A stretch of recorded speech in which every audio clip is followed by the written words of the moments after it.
प्राचीन काल में किसी जंगल में एक गुरुद्रोह नाम का एक शिकारी रहता था, जो जंगली जानवरों का शिकार करता तथा अपने परिवार का भरण पोषण किया करता था। एक बार शिवरात्रि के दिन जब वह शिकार के लिए निकला, पर संयोगवश पूरे दिन खोजने के बाद भी उसे कोई शिकार न मिला, उसके बच्चों, पत्नी एवं माता पिता को भूखा रहना पड़ेगा। इस बात से वह चिंतित हो गया। सूर्यास्त होने पर वह एक जलाशय के समीप गया और वहां एक घाट के किनारे एक पेड़ पर थोड़ा सा जल पीने के लिए लेकर चढ़ गया, क्योंकि उसे पूरी उम्मीद थी कि कोई न कोई जानवर अपनी प्यास बुझाने के लिए यहाँ जरूर आएगा। वह पेड़ बेलपत्र का था और उसी पेड़ के नीचे शिवलिंग भी था, जो सूखे बेलपत्रों से ढके होने के कारण दिखाई नहीं दे रहा था। रात का पहला प्रहर बीतने से पहले एक हिरनी वहां पर पानी पीने के लिए आए। उसे देखते ही शिकारी ने अपने धनुष पर बाण साधा। ऐसा करने में उसके हाथ के धक्के से कुछ पत्ते एवं जल की कुछ बूंदें नीचे बने शिवलिंग पर गिरी और अनजाने में ही शिकारी की पहले प्रहर की पूजा हो गई। हिरनी ने जब पत्तों की खड़खड़ाहट सुनी तो घबरा कर ऊपर की ओर देखा और भयभीत होकर शिकारी से कांपते हुए स्वर में बोली, मुझे मत मारो। शिकारी ने कहा कि वह और उसका परिवार भूखा है, इसलिए वह उसे नहीं छोड़ सकता।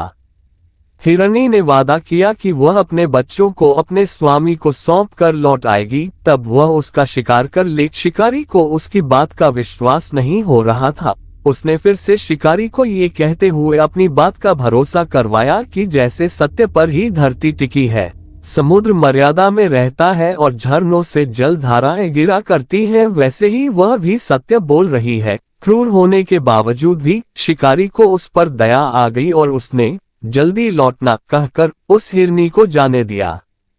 थोड़ी ही देर बाद एक और हिरनी वहां पानी पीने आए। शिकारी सावधान हो गया, तीर सांधने लगा और ऐसा करते हुए उसके हाथ के धक्के से फिर पहले की ही तरह थोड़ा जल और कुछ बेलपत्र नीचे शिवलिंग पर जा गिरे और अनायास ही शिकारी की दूसरे प्रहर की पूजा भी हो गई। इस हिरनी ने भी भयभीत होकर शिकारी से जीवनदान की याचना की, लेकिन उसके अस्वीकार कर देने पर हिरनी ने उसे लौट आने का वचन ये कहते हुए दिया कि उसे ज्ञात है कि जो वचन देकर पलट जाता है उसका अपने जीवन में संचित पुण्य नष्ट हो जाया करता है। उस शिकारी ने पहले की तरह इस हिरनी के वचन का भी भरोसा कर उसे जाने दिया।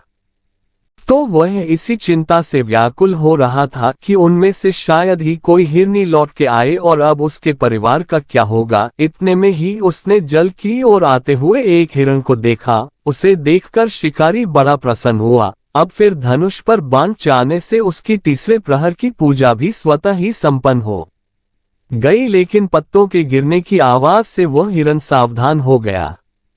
शिकारी का हृदय उसके पाप पुंज नष्ट हो जाने से अब तक शुद्ध हो गया था, इसलिए वह विनय पूर्वक बोला, जो यहाँ आए सभी बातें बनाकर चले गए और अभी तक नहीं लौटे। यदि तुम भी झूठ बोलकर चले जाओगे तो मेरे परिजनों का क्या होगा। अब हिरण ने ये कहते हुए उससे अपने सत्य बोलने का भरोसा दिलवाया कि यदि वह लौटकर न आए तो उसे वह पाप लगे जो उससे लगा करता है, जो सामर्थ्य रहते हुए भी दूसरे का उपकार नहीं करता। शिकारी ने उसे भी यह कहकर जाने दिया कि शीघ्र लौट आना। रात्रि का अंतिम प्रहर शुरू होते ही उस शिकारी के हर्ष की सीमा न थी, क्योंकि उसने उन सब हिरण हिरनियों को अपने बच्चों सहित एक साथ आते देख लिया था। उन्हें देखते ही उसने अपने धनुष पर बाण रखा और पहले की ही तरह उसकी चौथे प्रहर की भी शिव पूजा संपन्न हो गई। अब उस शिकारी के शिव कृपा से सभी पाप भस्म हो गए, इसलिए वह सोचने लगा, ओह, ये पशु धन्य हैं जो ज्ञानहीन होकर भी अपने शरीर से परोपकार करना चाहते हैं, लेकिन धिक्कार है मेरे जीवन को कि मैं अनेक प्रकार के कुकृत्यों से अपने परिवार का पालन करता रहा। अब उसने अपना बाण रोक लिया तथा मृगों से कहा कि वे सब धन्य हैं तथा उन्हें वापस जाने दिया। उसके ऐसा करने पर भगवान शंकर ने प्रसन्न होकर तत्काल उसे अपने दिव्य स्वरूप का दर्शन करवाया तथा उसे सुख समृद्धि का वरदान देकर